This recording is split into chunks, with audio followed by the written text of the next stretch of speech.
On va commencer par l'hymne national. Après, on va passer à la présentation des intervenants qui sont ici sur l'estrade. Et juste après, on va entrer dans le vif du sujet, c'est-à-dire dans les interventions. On va prendre les 3 premières interventions qui dureront chacune 20 minutes. Donc on sera parti pour 60 minutes d'intervention et juste après, on fera un petit, en langage sportif, on appelle ça pré-cooling. Donc une petite pause fraîcheur. Question qui durera 30 minutes. On va sortir, visiter les stands qu'il y a à l'extérieur. On va s'échanger, on va apprendre à se connaître. Et dans le même temps, on va prendre un petit rafraîchissement qui est prévu. Et après, on va rentrer dans la salle pour avoir les deux dernières interventions. Et juste après les 5 interventions, si vous comptez, nous aurons la session de questions et réponses. Cette session va durer 75 minutes, pardon. Donc 1h15. Au cours de laquelle les participants que vous êtes, que nous sommes, seront conviés à poser des questions aux intervenants. Et nous vous prions de vous lever pour entonner l'hymne national.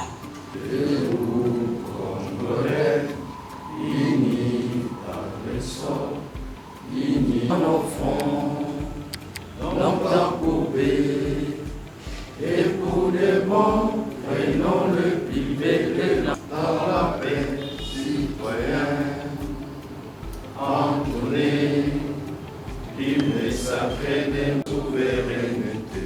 Congo, ton béni, Congo, Esaïe, Congo, au pays, Congo, bien-aimé, Congo, nous peuplerons ton soleil, nous assurerons ta grandeur pour toujours.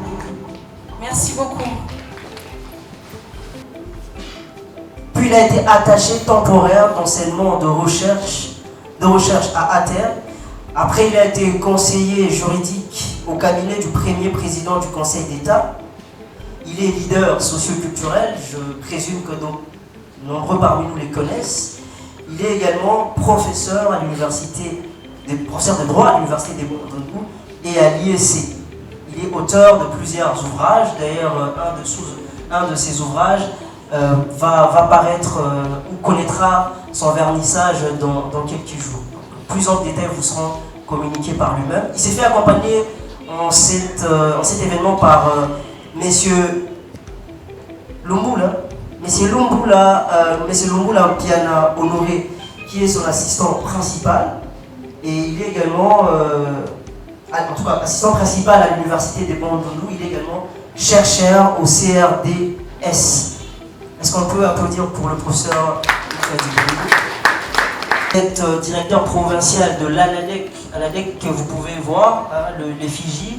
L'ANADEC, en fait, c'est l'Agence nationale de développement de l'entrepreneuriat congolais. Donc, s'il y a bien un intervenant après ce soir on va dire à mitrailler les questions et à chercher à avoir le contact, c'est bel et bien M. Godma plus unique. Et après lui, nous avons Monsieur Vincent Essaché. Vincent Echaté, il est PCA, c'est-à-dire président du conseil d'administration de la coopérative MUSEC. Est-ce qu'on peut applaudir également pour Vincent.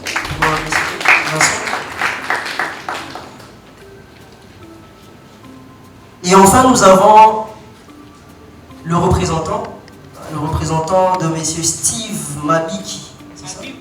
Mais c'est Steve Mabikou. C'est Steve Mabikou, en fait,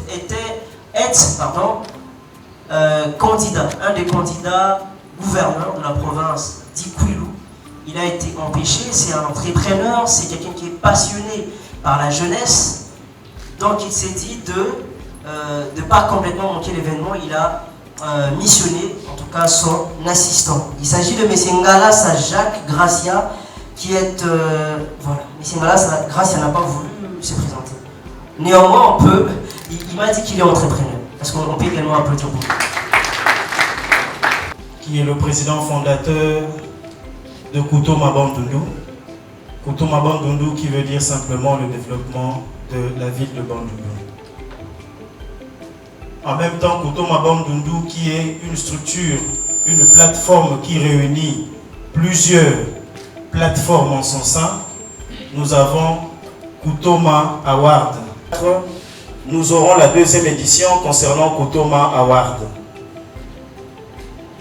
Et nous avons aussi Kutoma Conférence, dont nous nous sommes réunis aujourd'hui en conférence pour discuter et avoir un partage sincère avec nos intervenants que je respecte beaucoup de la ville de Bandundu. La ville de Bandundu, chef-lieu de la province du Kwilu, est une entité administrative capable de booster le développement dans la province du Kwilu. Si seulement nous réussissons d'entretenir au mieux notre cadre économique de la ville par l'amélioration du climat des affaires et de réveiller l'esprit entrepreneurial des jeunes et femmes de la ville de Bandundu. Nous résidons dans une ville qui regorge plusieurs potentialités non exploitées parmi toutes les provinces du pays. Une ville estimée à 150 000 habitants, dont le 70% sont constitués des jeunes de moins de 40 ans.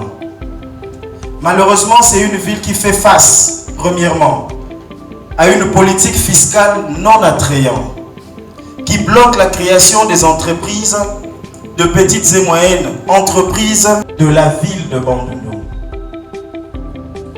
Un manque d'une politique entrepreneuriale efficace et bien connue de la population au sein de la province, plus particulièrement la ville de Bandundu. Un manque de routes de desserte agricole, manque d'asphaltage. Si on peut voir Mongata Bandundu, Bandundu Bagata, ainsi que Dima.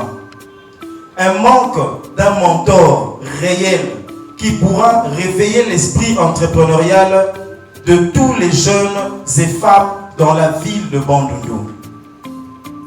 Un manque d'un incubateur réel pour vulgariser, qui pouvait vulgariser et accompagner les entrepreneurs de la ville de Bandundu. Et en dernier lieu, une absence d'un guichet d'assistance des PME qui désirent formaliser leur existence afin de sortir de l'informel.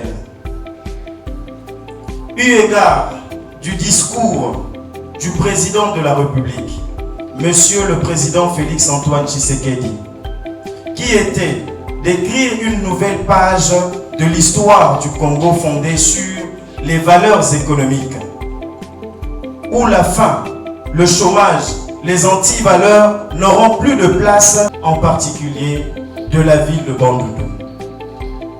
Les conditions de vie de la population bandundoise s'améliorera si et seulement si, dans un futur proche, nous acceptons d'inciter l'esprit entrepreneurial de jeunes et femmes au réveil, ainsi de vulgariser le pouvoir, ainsi de vulgariser et de promouvoir la création des entreprises en mettant un accent particulier sur l'accompagnement et le développement de l'entrepreneuriat au sein de la ville.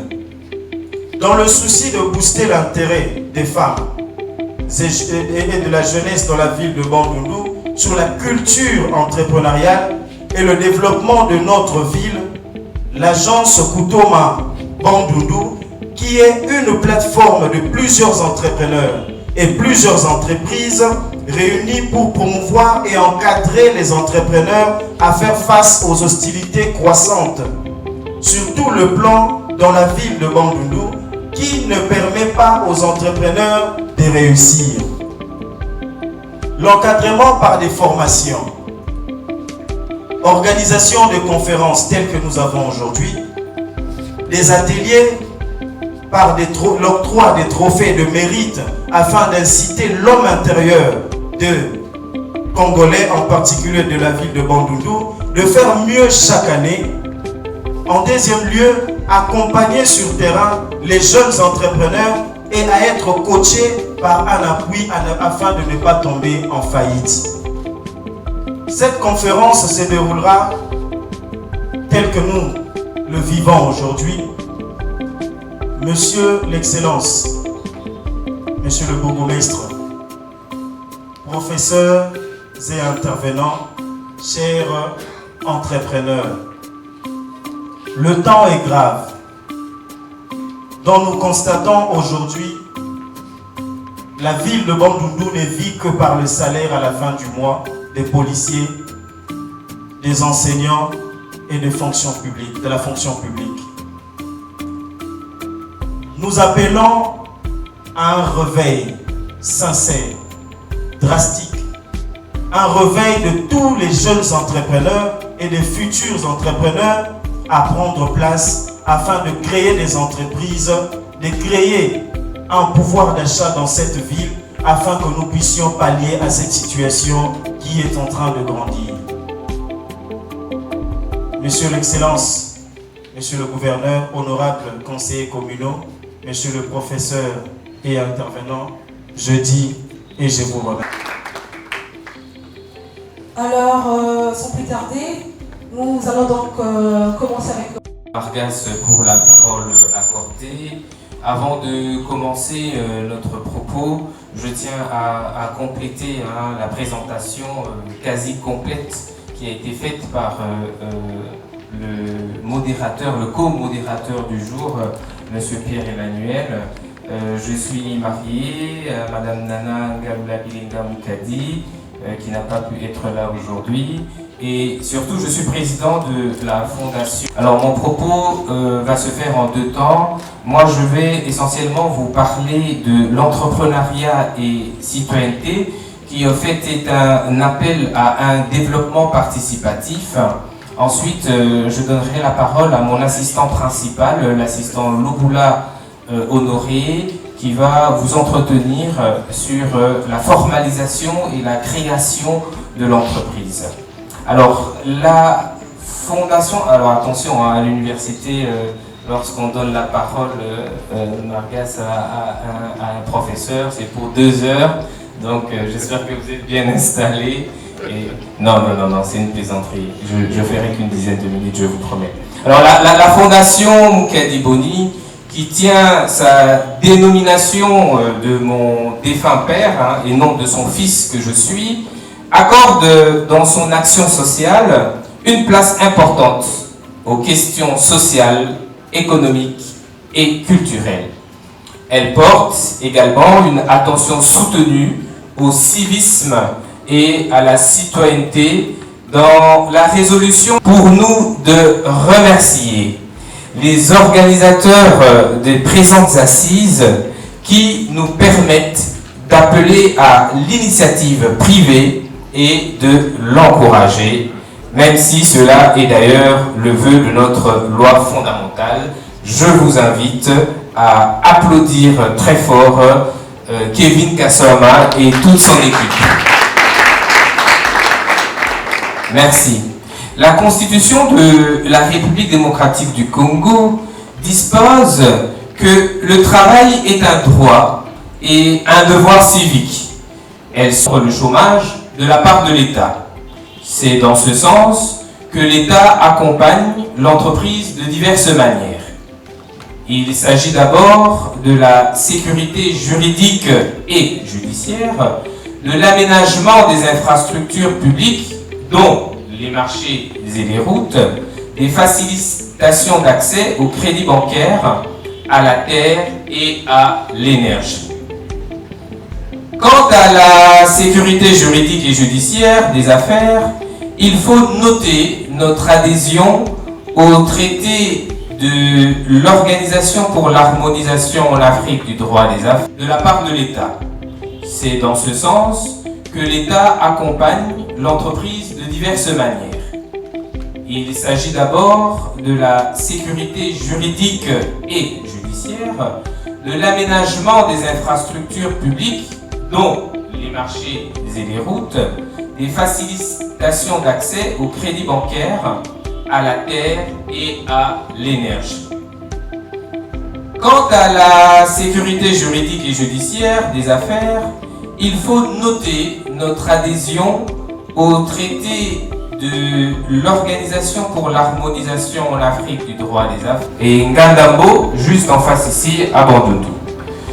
Par contre, le travail en tant que devoir oblige chaque citoyen que ni la loi ni la condition physique ne l'empêche de participer à la production de la richesse nationale. Du reste, la terre est accessible à un coût abordable.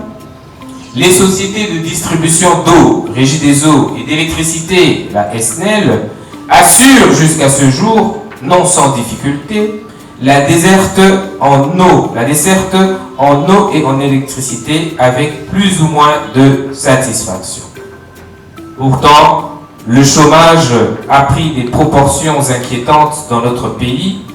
Plus de 7 personnes en âge de travailler sur 10 sont au chômage. La plupart des travailleurs partis à la fonction publique. Hormis les difficultés conjoncturelles d'accès à la fonction publique, il s'y développe des phénomènes typiquement congolais, comme l'inadéquation des salaires. Il y a un collègue professeur qui utilisait le terme ou le sigle SIDA, salaire insuffisant, difficilement acquis. Nous avons des termes comme les NU, nouvelle unité, NP, non payé, etc. Alors, des difficultés qui écartent le travail de sa promettent même sa réalité dans le secteur public. Le secteur privé étant majoritairement délaissé aux expatriés, il y a d'importantes difficultés à noter dans la prise en charge du travailleur congolais qui n'en finit pas entre l'état de chômeur et celui de travailleur, tant dans le secteur public que dans le secteur privé. D'où les expressions typiquement congolaises, on ne sait jamais, Bakindarakaka ou en attendant. Cette situation d'un chômage quasi généralisé n'est pas sans conséquences.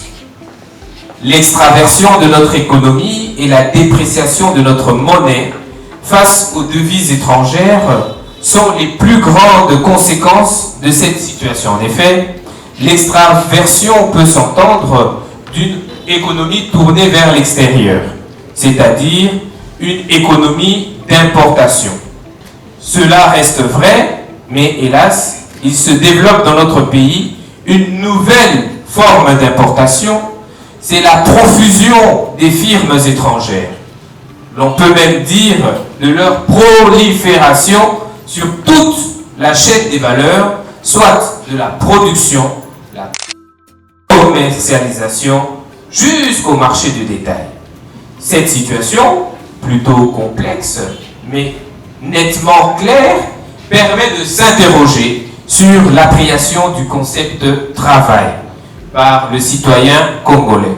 Faut-il le définir comme un contrat administratif ou privé en vertu duquel une personne, le travailleur, fournit à une autre personne physique ou morale, publique ou privée, l'employeur, des prestations et reçoit de celle-ci en contrepartie la rémunération, salaire, prime, indemnité, etc.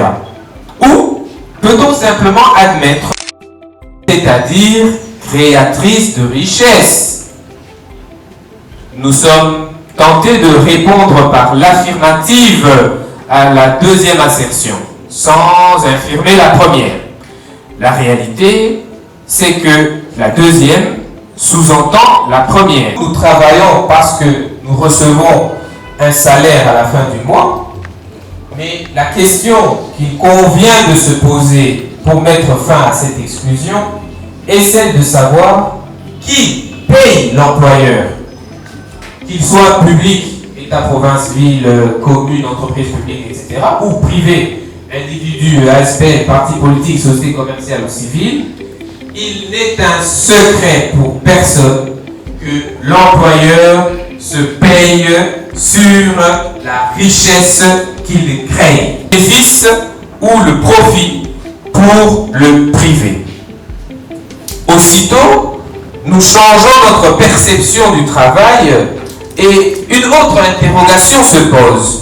Plutôt que d'être en quête permanente de l'emploi et de subir sans merci les conséquences du chômage, l'extraversion de notre économie et la dépréciation de notre monnaie, ne vaudrait-il pas de s'engager vers l'état d'employeur? Cette interrogation repose sur les conséquences du chômage dans notre pays et plus particulièrement dans notre ville, Bandundu-Ville. Notre ville est aujourd'hui qualifiée d'administrative. Cette étiquette lui va tout autant qu'elle a à la charge de conduire la politique de notre province en tant que chef-lieu. Elle abrite les institutions provinciales et les représentations des institutions entre administration ne peut qu'y avoir une place importante. Il ne faut cependant pas que nous perdions de vue qu'avec sa démographie croissante, son potentiel économique, particulièrement agricole, ses ressources naturelles et sa position géostratégique, notre ville de Bandundu est un pool de développement et un vaste marché de produits et services. Il est donc de notre devoir d'assumer ce rôle de catalyseur de développement et de profiter diverses possibilités qu'offre son immense marché. La Fondation Mukadiboni en appelle par ma voix à tous et particulièrement à la jeunesse de saisir toutes les opportunités ainsi offertes. Nous indiquons entre autres opportunités l'agriculture, la pêche et l'élevage. Il n'est pas acceptable que dans une ville où la terre est fertile et disponible, nous continuons à importer la plupart des vivres, riz, haricots, chinchards, jambon, poulet, œufs, etc., en finançant ainsi les économies étrangères au grand préjudice de la nôtre. Nous avons ensuite la transformation des produits agricoles de pêche et d'élevage. Nos produits agricoles, particulièrement les céréales, peuvent être transformés en plusieurs produits manufacturés. Huile, farine, semoule, boissons, biscuits, lotions, savons, etc. Alors qu'avec la pêche design, l'infographie, le chatbot, la cybersécurité, la programmation, etc. Nous avons aussi l'assainissement. Le plus bref et concis possible parce que le temps qui vous est imparti est de 20 minutes. Donc 20 minutes pour chaque intervenant. Le professeur Mukadiboni a pris pratiquement 15 à 18 minutes. Donc prière d'être le plus bref possible. Un langage pas trop technique qui peut être saisi par tout le monde sans avoir de prérequis particuliers. En fait, le processus de la création de l'entreprise, c'est un processus qui a à la fois un moment psychologique et peut-être un moment matériel. Donc, vous partez d'un moment d'idéation vers un moment de matérialisation. Avec les temps qui nous restent, nous pensons que cette partie de communication sera peut-être amputée. Mais sinon, je pense que la plupart d'entre nous ici font déjà quelque chose, c'est-à-dire qu'ils ont d'une manière ou d'une autre déjà expérimenté cette étape de l'idéation de l'entreprise à sa matérialisation, c'est-à-dire partir d'un point de départ d'une idée, vous identifiez dans la communauté, dans la société, dans votre environnement, un besoin qui peut être transformé en une opportunité économique et vous vous posez la question de la réponse à donner à cette question. Vous structurez cette idée, vous en faites un projet d'entreprise et vous réalisez ces projets. Là, c'est quelque chose de fait. Beaucoup de gens entre nous le font. Alors, pour passer à la formalisation de l'entreprise, ça dépend de ce que vous aurez créé déjà ou de ce que vous voulez créer. Parce qu'en fait, le droit OHADA, qui est le droit des affaires d'application dans notre pays en vertu de l'article 215 de la Constitution qui donne droit d'application sur notre sol aux traités et accords internationaux dûment ratifiés par notre pays. Alors, en vertu de ces droits, vous voulez créer une société des personnes, vous devez respecter les conditions que doivent respecter les commerçants. Donc, vous devez être majeur, n'être pas dans une situation d'incompatibilité, n'être pas interdit. Et il s'ajoute une autre condition. Au regard de la responsabilité des associés dans une société des personnes, le législateur communautaire n'admet pas qu'il y ait dans une société des personnes des époux. C'est justement à la fin des interventions des intervenants que vous aurez à poser vos questions. Quand vous écrivez vos questions, écrivez bien l'intervenant après pour revenir sur lui au risque de poser des questions en désordre. Alors, normalement, on doit entrer dans le deuxième intervenant, mais nous voulons présenter nos partenaires. Les gens qui ont soutenu ça à Kaswama, nous avons l'APS du Sugi, nous avons Est-ce qu'on peut se lever quand on nous cite, s'il vous plaît? Quand on vous cite, levez-vous. Pour le moment. Nous avons l'APS, Inticom. L'imprimerie Inticom. Non, Sinekoulou. Merci. Et nous avons Suite Média. Académie Booster. S'ils sont parmi nous. Ah d'accord. Nous avons la MUSEC. Et la TMB. La TMB, un représentant? Non. Non. Rabank. La Rabank. Afrilette.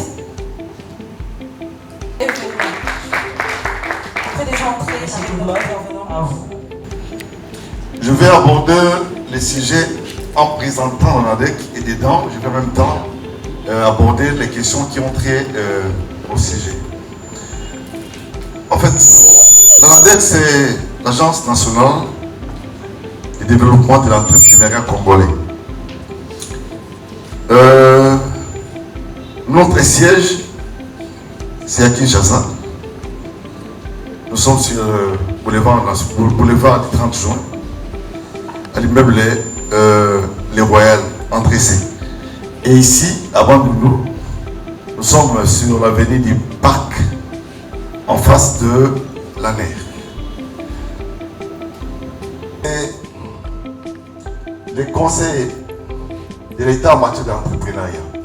Et nous sommes à vocation nationale, c'est-à-dire nous sommes implantés dans presque toutes les provinces. Et nous sommes actuellement dans 20 provinces, excepté la province de Olomami,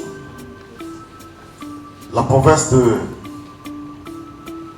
Ba-Ouele et Ouele, la province de Sankour, dans lesquelles nous ne sommes pas encore présents, mais nous y arriverons bientôt. Alors, l'ANADEC existe depuis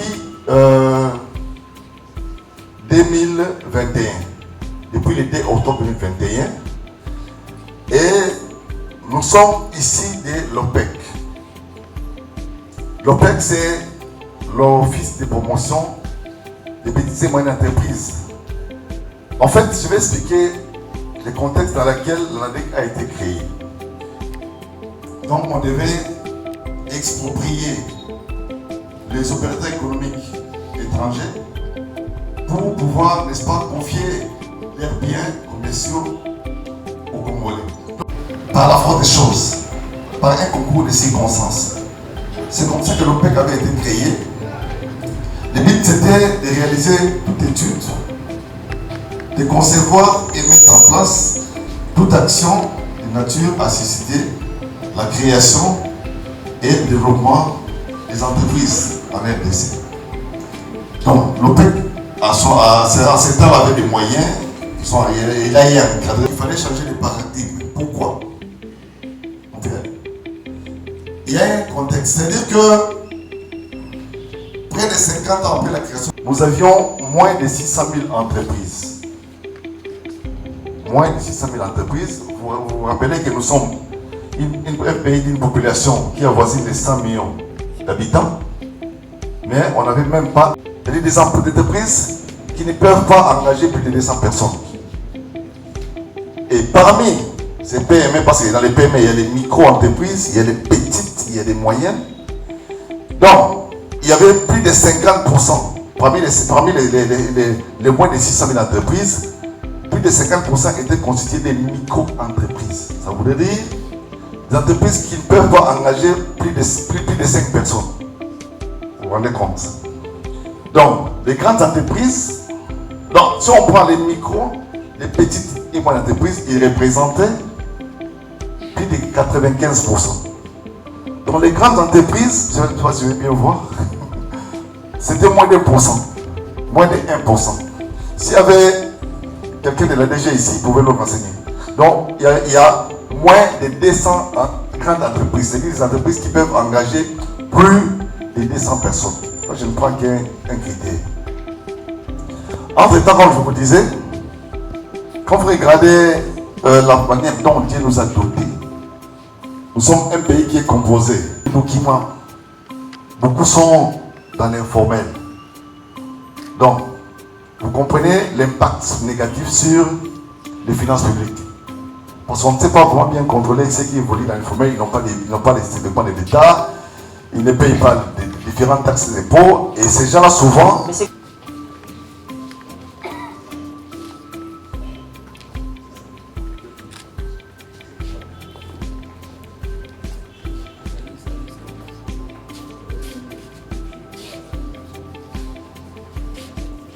La primauté de l'informel sur le formel, ce qui n'est pas bon pour notre économie. Il y a aussi l'entrepreneuriat, la suprématie de l'entrepreneuriat de subsistance sur l'entrepreneuriat de croissance.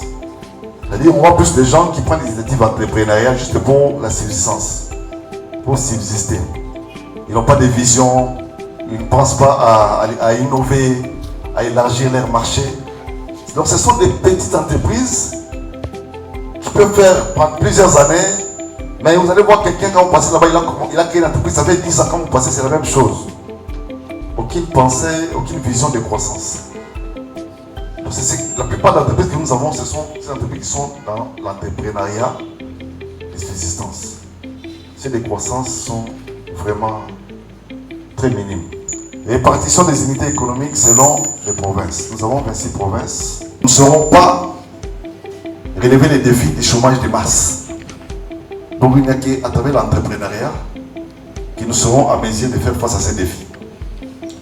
Ces tableaux renseignent... C'est quoi encore? Excusez-moi. C'est fou. Ah ok. Dedans, je suis désolé que vous ne voyez pas. Désolé.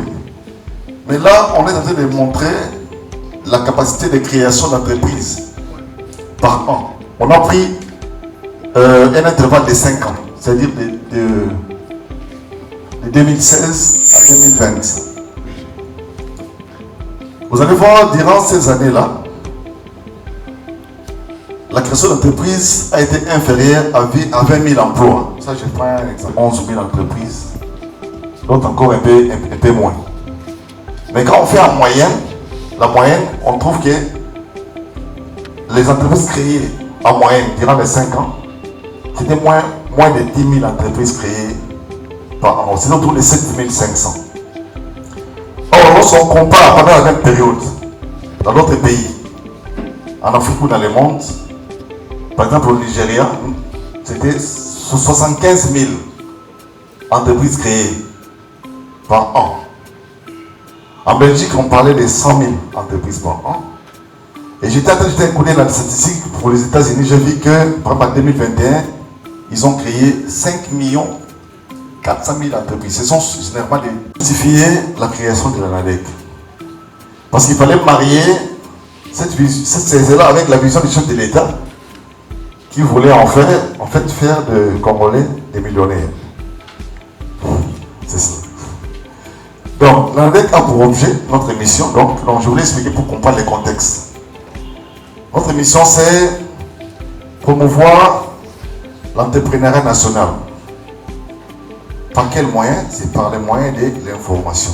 Je vais expliquer ça dans les détails lorsque je parlerai des processus d'accompagnement à la création et développement d'entreprise. Donc, vous avez l'information. Parce qu'il y a des gens qui naissent, nous sommes tous pratiquement avec la fibre entrepreneuriale. Nous pouvons tous devenir entrepreneurs. Il y a des gens, dès qu'il est né, des petits enfants, vous sentez déjà qu'il a des aptitudes entrepreneuriales. Il se débrouille, il fait des petits commerces pendant qu'il est encore, même en primaire déjà, on voit ça sur certains enfants. D'autres encore, ils ont grandi dans des familles où les parents ont été entrepreneurs, sont entrepreneurs, et donc il a ainsi cette culture-là, et il a développé une passion vis-à-vis de l'entrepreneuriat. Donc, c'est ça. Et puis, on dit le but, c'est envie de favoriser l'émergence des classes moyennes congolaises. Le rapport des banques mondiales de 2023 dit qu'en RDC, il y a 70% de la population qui est pauvre. On a 70% de pauvres en RDC. Et la Banque mondiale définit les pauvres comme celui qui consomme moins de $2,50 par jour pour la consommation. Donc il y a plus de pauvres. Et comme on dit, émergence de la classe moyenne, parce que dans une société, il y a 3 classes. Il y a les riches, il y a ceux qui sont au milieu, c'est ça la classe moyenne, et les pauvres. Donc le souci, c'est de réduire la base des pyramides pour que ceux qui sont dans la pauvreté puissent émerger. Notre mission, c'est, pour ceux qui ont de bons yeux, il y a l'information et la formation. Mais nous commençons d'abord par la sensibilisation à l'entrepreneuriat. Là, c'est matière d'information. Nous sensibilisons plusieurs catégories de la population. Parce que nous voulons que la population devienne sensible au problème de l'entrepreneuriat et a compris la difficulté que nous avons à émerger. Le but de la sensibilisation, c'est susciter l'esprit entrepreneurial, la culture entrepreneuriale. C'est-à-dire que les gens puissent avoir des valeurs. L'entretien exploratoire. Alors, on vous amène à la mise en place d'un business canvas. C'est-à-dire que c'est un document qui vous aide à avoir une vie globale de ce qui sera votre entreprise. Ça mènera plus loin à la conception d'un business plan. Là maintenant, c'est de manière détaillée. Vous montrez comment vous allez procéder, vous serez dans quel secteur. Le business plan est un document aussi très important qui peut vous faciliter à l'obtention d'un quelconque financement.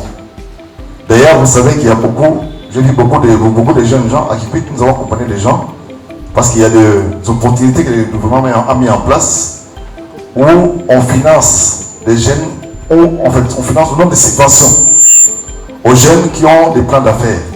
Il y a même des concours. Je pense qu'on va tout faire pour qu'on puisse activer ça ici à Bandundu. Mais Maloba et Mapaka, Izalaka, Kitoko, Ebwenge.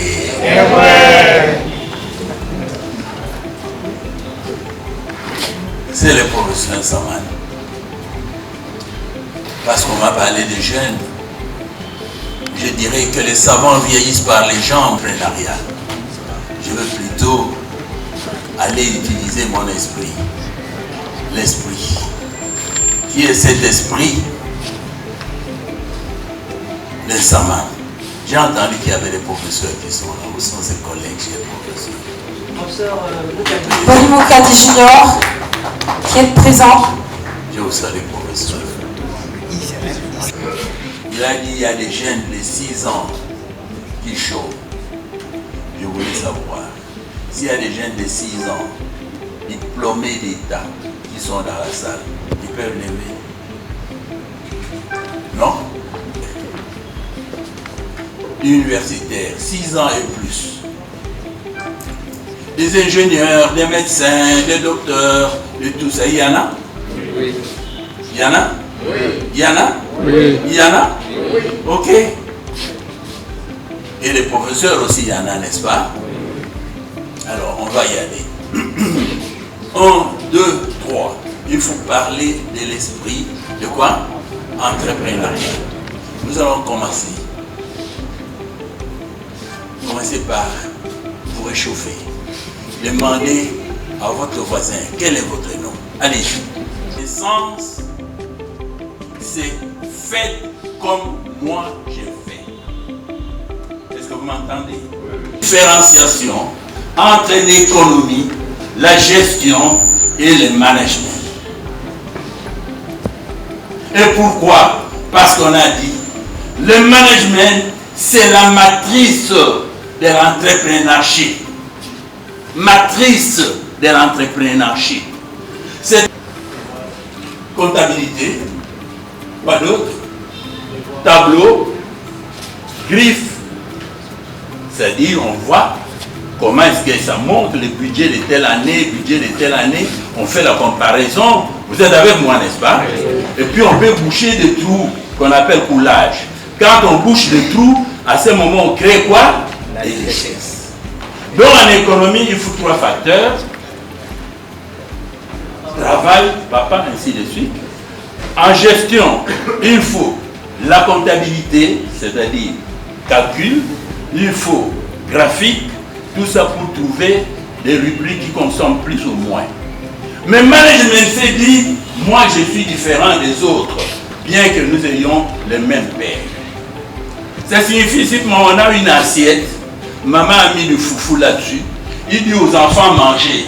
Chaque enfant prend du foufou, il met dans la bouche de qui? Dans sa bouche à lui. Mais ils sont des enfants d'une même mère et d'un même père. Mais chacun met le foufou dans quoi? Où on change le poids du téléphone, où on change la couleur de ce qu'on a pour devenir quoi? Entrepreneur. Le maman était en train de préparer les chouquans comme ça. Maintenant sur l'avenue Lozi, il y a un gars qui a commencé à prendre du plastique, ajouter sur les chouquans peut-être que préparés par les mamans, et puis il dit ça peut se conserver pendant 3 mois. Est-ce qu'il a changé les chouquans? Non. Il a changé seulement quoi? L'emballage. Et il a changé l'emballage parce qu'il a vu que l'emballage qui était là n'était pas. Et toujours les yeux. Vous voyez un serpent marcher comme ça, on a vu. Quelqu'un dit, mais ce serpent, ça va comment? Ça file comme ça. Est-ce qu'on peut faire quelque chose d'autre qui peut marcher? Devenir entrepreneur. Mais il faut avoir un esprit entrepreneurial, c'est-à-dire pour créer des entreprises.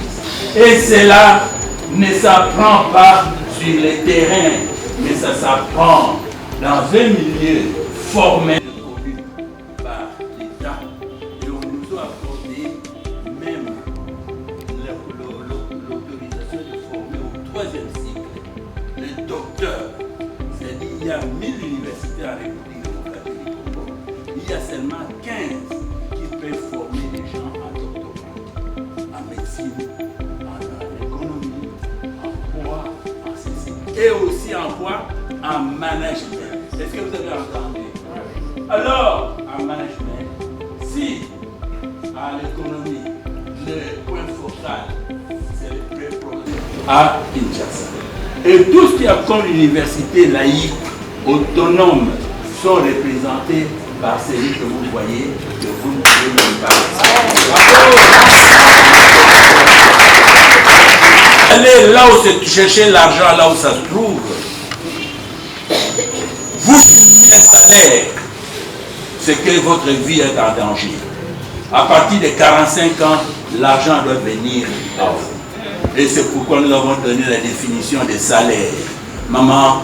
La définition est inventée par l'université de Sepromad pour décourager ceux qui s'attachent uniquement au salaire pour promouvoir l'entrepreneuriat. Cette définition est la suivante. Nous disons, le salaire est un stage professionnel pour pérenniser la pauvreté.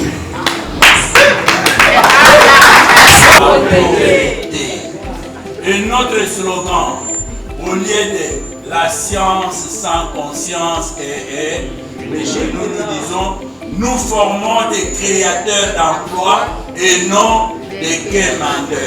Je vous remercie. À présent, on va prendre la pause.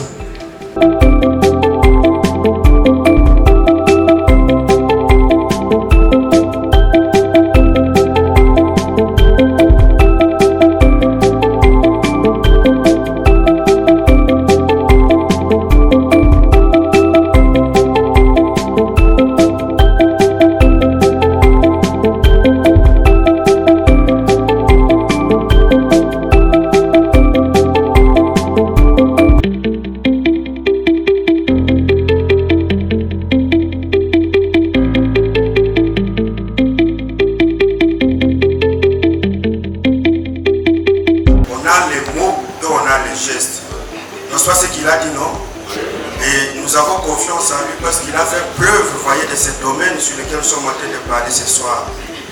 Alors, si nous sommes ici ce soir, c'est pour parler justement de cette question-là. Et je voudrais vous dire que s'il y a un mot à retenir ce soir, eh bien, c'est la MUSEC.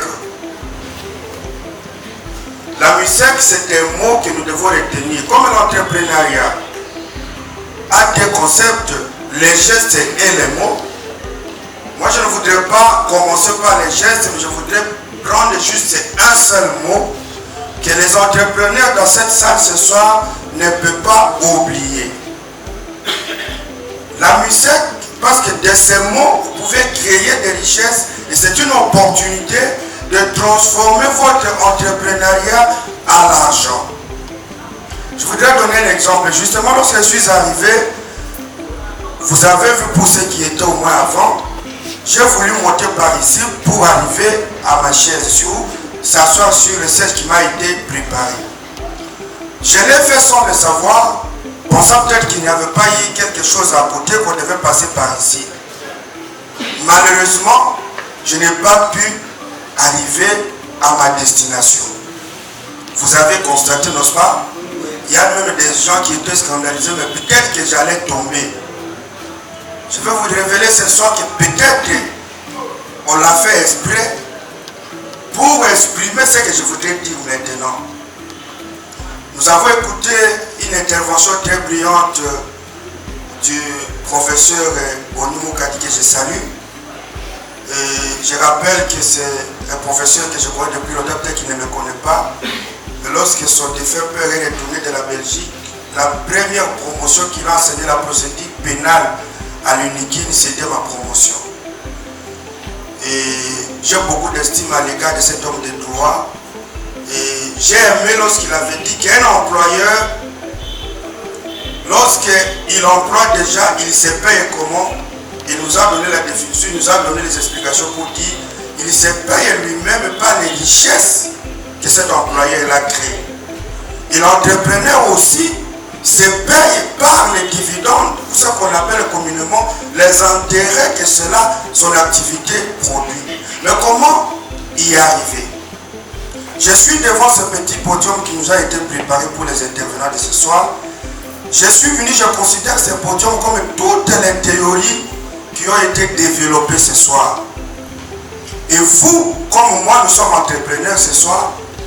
Comment devions-nous arriver pour s'installer et développer ce que nous avons à développer ce soir?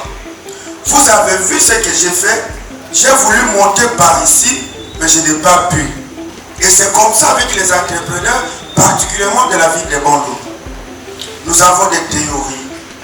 Nous avons tout ce qu'on développe dans l'entrepreneuriat. Nous avons, parfois si vous causez avec un jeune, il vous donne la pensée qu'il a de l'entrepreneuriat. Vous dites, Seigneur, pourquoi alors il ne commence pas une activité? Ce n'est pas de sa faute.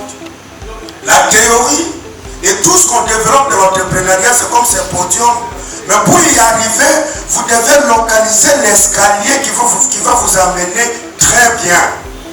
Vous avez vu qu'ici j'ai sauté, je n'ai pas pu, je suis retourné. Et lorsque le professeur m'a indiqué l'escalier à côté, j'ai tourné et j'ai monté l'escalier sans problème.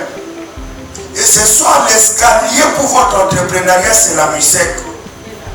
La MUSEC vous permet de booster c'est dont vous avez besoin comme un plan d'affaires pour l'exécution de votre projet. Défini comme étant une structure qui s'occupe de tous ceux qui sont exclus du système financier formel ou classique, de nos entrepreneurs de la salle, qui peut répondre aux critériums pour avoir les crédits dans une banque commerciale, qui a une parcelle à Kinshasa avec une valeur équivalente à ce qu'il voudrait entreprendre dans cette ville.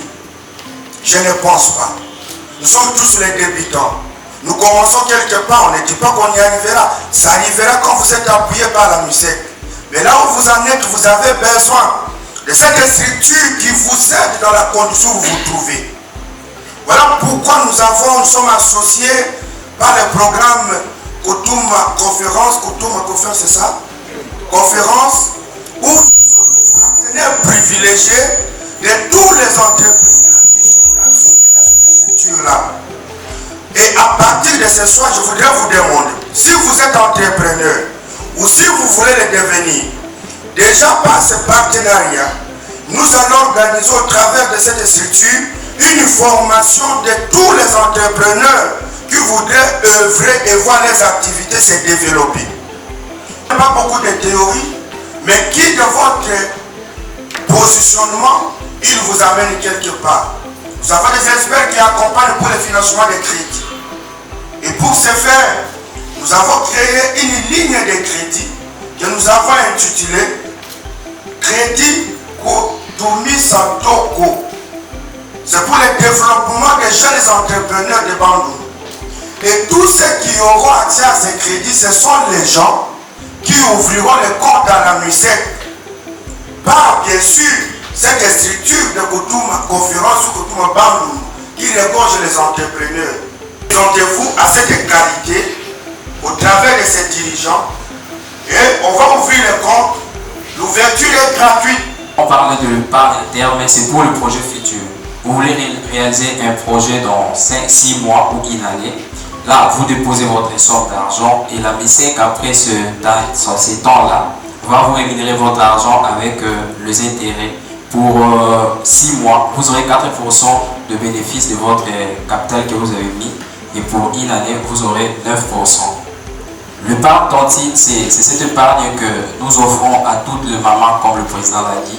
Tous ces mondes-là qui sont le demi, qui ne peuvent pas épargner des grosses montants. Juste avec 1000 francs déjà, cette maman peut commencer à épargner. Et cette épargne, on l'offre même aux enfants. Elle peut commencer à épargner 1000 francs pour atteindre sa liberté financière. En dehors de ça, nous avons nos produits, les crédits individuels. Comme l'a si bien dit, 1000 francs pour atteindre sa liberté financière. En dehors de ça, nous avons nos produits, les crédits individuels.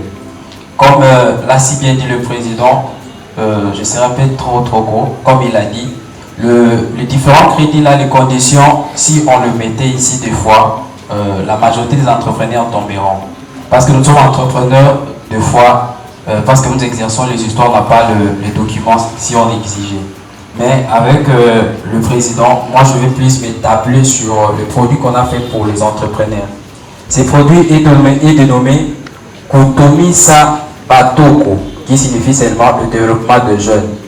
Ces produits-là, c'est un produit qu'on a mis en place pour tous les jeunes entrepreneurs de la ville de Bandundu.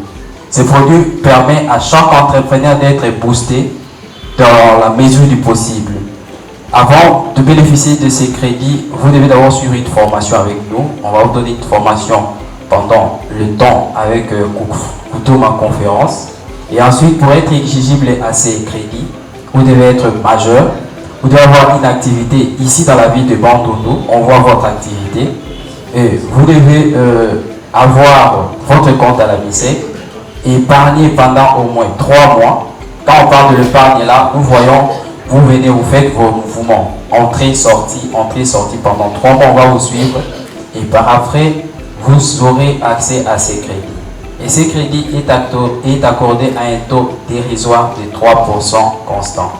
C'est-à-dire, si quelqu'un prenait par exemple 1000 $, il va commencer à rembourser, je crois c'est 3 $, ou quelque chose de pareil, le mois.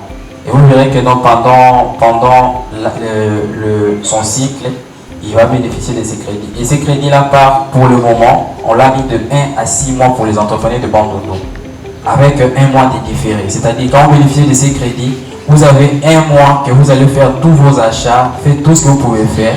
Après cela, on peut maintenant commencer à prendre cet argent pour le recouvrement. Merci beaucoup. Merci beaucoup. À M. Mbemba Dikima Israël, qui est chef de division à l'assiette fiscale, à la direction provinciale des impôts de Bandundu. On peut applaudir M. Mbemba s'il vous plaît. Bonsoir. Oui, moi c'est M. Israël Mbemba Dikita, chef de division à l'intérim de l'assiette fiscale à la direction provinciale des impôts de Bandundu, vérificateur des impôts polyvalent formé, licencié en ressources humaines, gradué en développement rural.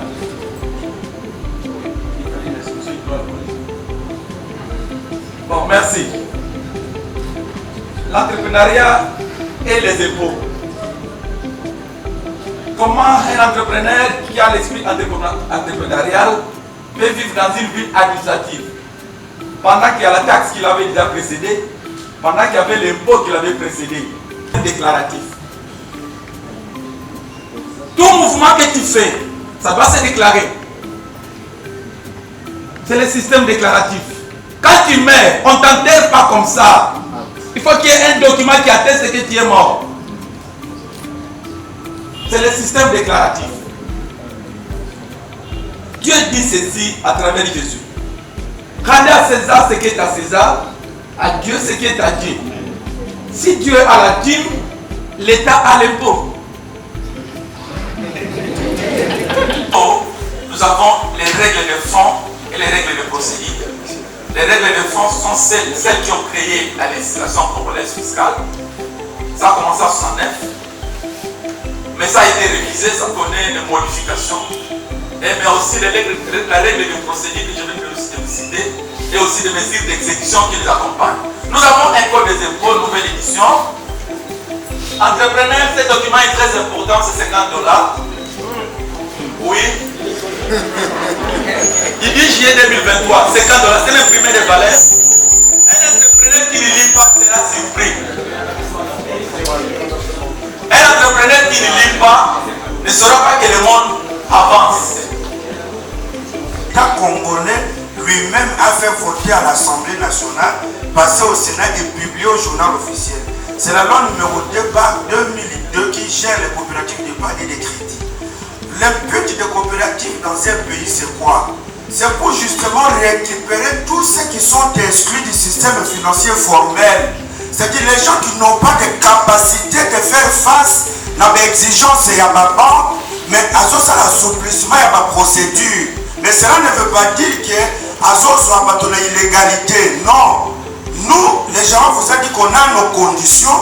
Mon regard et partenariat Bandundu, il y aura des allègements. C'est-à-dire qu'au lieu, par exemple, au Salanap Capital, il y a 1 million, nous te donnons, même avec un capital de 20 000, mais pour payer sur au crédit. Ce n'est pas pour autant que tu ne payes pas l'impôt, tu n'es pas, non. Mais ça, c'est aussi une structure comme la DGI est réglementée pour récolter les impôts. L'État, pour ne pas atteindre toutes les couches, il a prévu des coopératives où ils ont la dimension à Batouana pour être pas ça qu'à l'État rapport. Il y a créé la Banque centrale du Congo, qui est notre autorité de régulation. C'est-à-dire tous les actes que nous posons, il y a des missions d'audit de Kinshasa signées par le gouverneur des banques qui vient contrôler tous nos états financiers. C'est-à-dire que nous travaillons dans la légalité et nous encourageons que les gens payent l'impôt ou respectent la loi du pays. Mais pour ce qui est de facilité, l'État a voulu que ça... L'entrepreneuriat, sur une stratégie entrepreneuriale pouvant véritablement permettre le boost d'émergence de notre province et de la ville en particulier. Si aujourd'hui, puisqu'il est le représentant du gouverneur de province, si aujourd'hui la jeunesse présente ici, Élysée, votre candidat, quelle est sa politique, ou dans son agenda en tout cas, dans son cahier des charges politique, qu'est-ce qu'il a prévu comme politique entrepreneuriale incitatrice de la jeunesse? Ok, merci beaucoup. Bonsoir tout le monde. Vraiment, j'ai cours de le temps. Moi, c'est M. Conson Ngalas Jacques Gracia, le représentant du candidat gouverneur le futuriste Steve Mamikou. Je suis assistant et chercheur à l'Uniband, expert en agrobusiness et concepteur de projets, formateur également à l'école du projet à Kinshasa. Donc pour le moment, je crois que nous ne sommes pas dans un auditoire, mais plutôt dans un cadre conférenciel où nous allons nous échanger, tout en étant respecté, n'est-ce pas, le règle du jeu qui est le respect du timing. Et je m'en vais beaucoup plus remercier les brillantes interventions du professeur Saman sur l'éducation financière, l'esprit de l'entrepreneuriat, le représentant de l'individu, mais en esprit, le candidat gouverneur futuriste Excellence Steve Mamikou. Quelle politique entrepreneuriale, une fois le candidat futuriste Excellence Steve Mamikou est élu gouverneur de la province du Kwilu? C'est vrai que nous allons partir d'un constat clair qui est vraiment, vous venez de voir ici l'intervenant, celui de l'épaule qui vient de balancer son trait en rapport avec le pot qui est tout à fait normal. Et que de l'autre côté, l'ANISEC aussi a essayé de recadrer peut-être et a parchever vos études universitaires ou encore supérieures. C'est pour cela qu'il a conçu dans lui qu'il doit et de facto créer des millionnaires, des jeunes millionnaires Kwilu. On doit créer les jeunes millionnaires Kwilu comment? C'est lorsqu'on inculque dans eux, dans elle qui est jeunesse, une culture entrepreneuriale.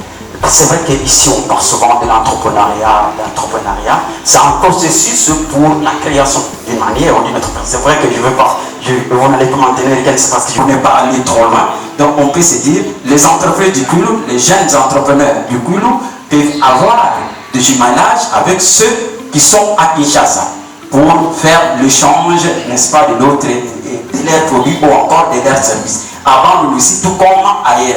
Nous prenons l'exemple d'un projet AGOA. AGOA, c'est un projet ou encore programme des États-Unis d'Amérique.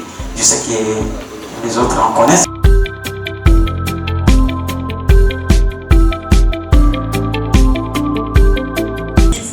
Être reconnu par l'État congolais.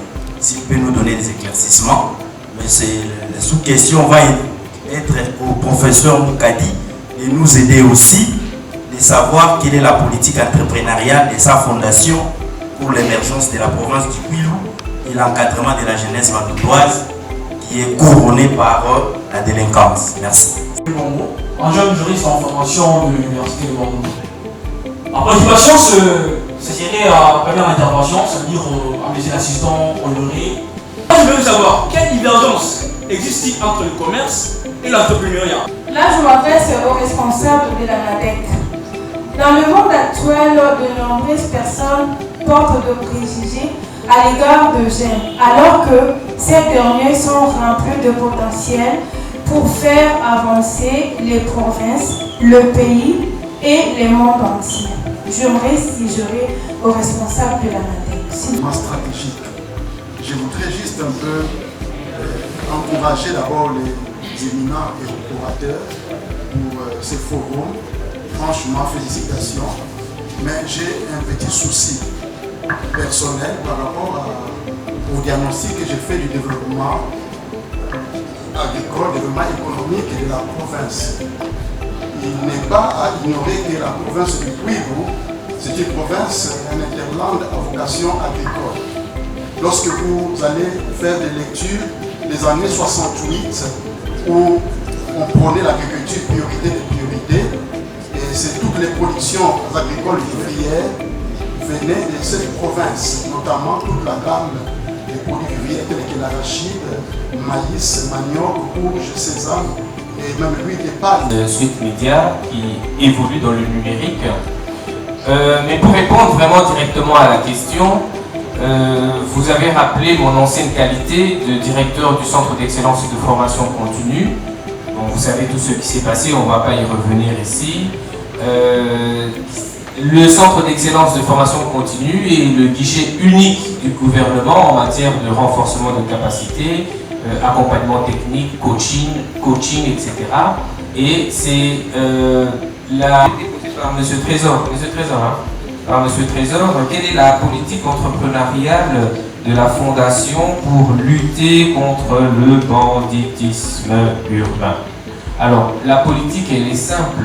Elle passe d'abord par la sensibilisation des jeunes, de parler à ces jeunes, que nous accompagnons en tant que leaders socioculturels, c'est de leur expliquer qu'il ne faut pas se laisser embrigader par des antivaleurs, d'accord? La corruption, le pillage, le tribalisme, la xénophobie, etc., qui emmènent dans le banditisme. Et pourtant, il faut en tant que jeune développer des idées. Et d'autres questions qui m'ont été adressées directement. Alors, comment anticiper les risques juridiques pour pérenniser l'entreprise? Mais monsieur, madame, elle est déjà partie. L'entreprise, c'est une machine complexe. On ne peut pas prendre une stratégie universelle pour contourner tous les risques de la vie de l'entreprise. Commune de Dissassi, je remercie infiniment aux honorables conseillers communaux qui étaient là présents, qui nous ont fait honneur. Je remercie infiniment le professeur Boni Moukadi ainsi qu'à la fondation Boni Moukadi d'avoir assisté à cette méga conférence, Koutoma conférence. Je remercie le directeur provincial de l'ANADEC, qui est une structure qui accompagne les entrepreneurs de la ville de Bandundu. Je commencerai de la ville parce que la conférence a fait accès plus à la ville de Bandundu. Mais il est national, provincial plutôt. Je remercie infiniment notre partenaire privilégié, un partenaire qui nous accompagne à chaque événement. Et c'est un partenaire qui est dans notre cœur. C'est la MUSEC. J'aimerais d'abord que nous puissions acclamer notre PCA de la MUSEC. Je remercie infiniment M. Gracien Kosso qui a représenté l'entrepreneur manager de la province, M. Steve Mabigou.